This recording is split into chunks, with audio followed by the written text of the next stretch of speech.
So, sort of two thoughts that blend into each other, but first, ideas, I think, are living creatures that sort of, present themselves to the world and are available for anyone who's paying attention. And also, because of that, I think it means that being first to something is cool, but it's not all it's cracked up to be, and it's not the only thing.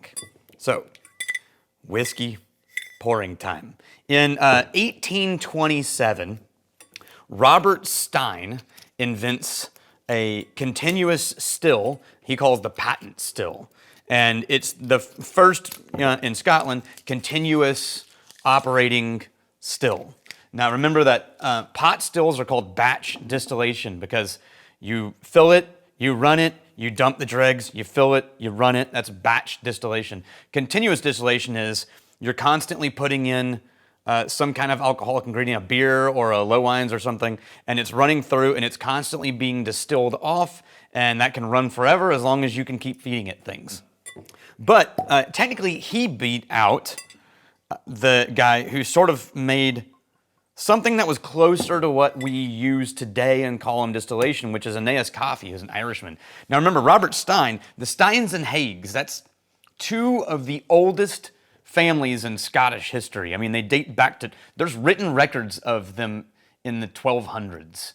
And they're already, landed and have prestige. And they end up marrying into each other. The Haigs and the Stein families marry in, and then at a certain point, someone you may have heard of named John Jameson marries a Haig, and whose parent had married a Stein. And the Stein family actually founds the Bow Street Distillery, which ends up becoming the Jameson Distillery in Ireland.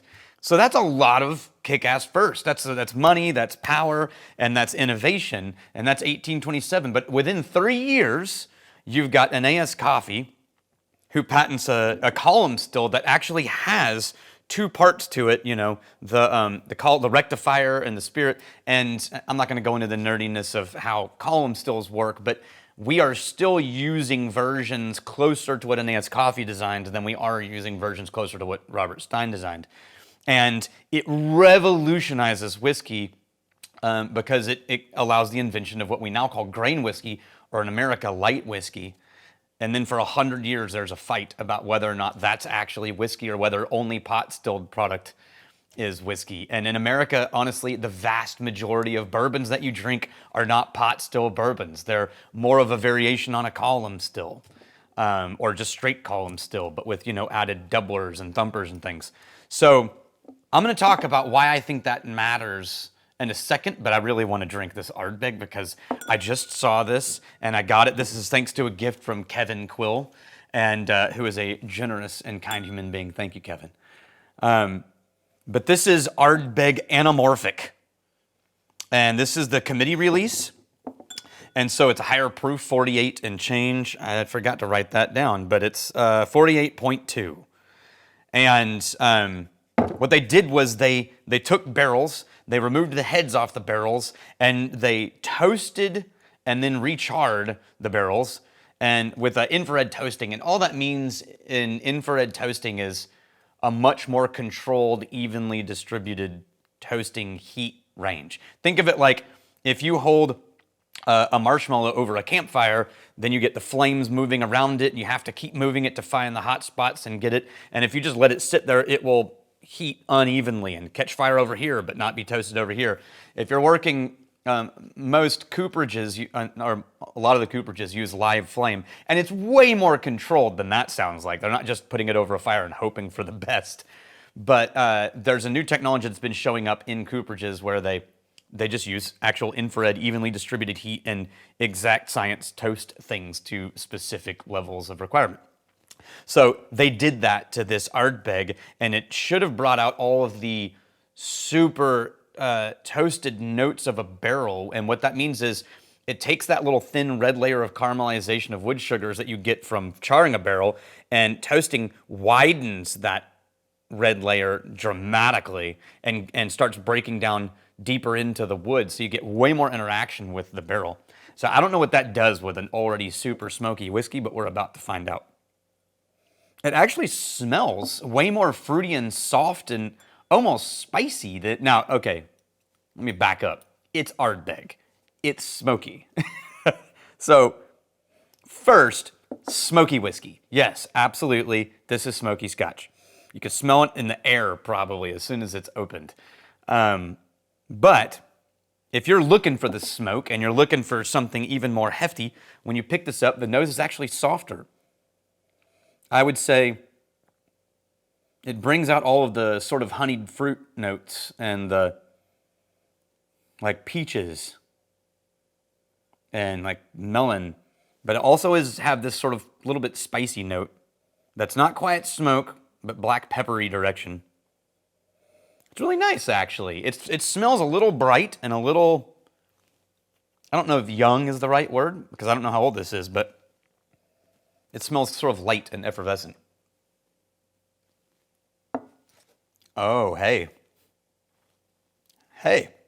It sort of brought a little bit more of the vanillins into this, I think. So you get that Ardbeg smoke and you get that brine and that richness of ash, but you also get this sort of honey glazed note that sort of leads into these barrel tannins, but it's not like overly burnt or overly oaky. It's more just sort of like the vanillins and honeys layered across the fruit of the malt. So you get a lot of the malt in that palate.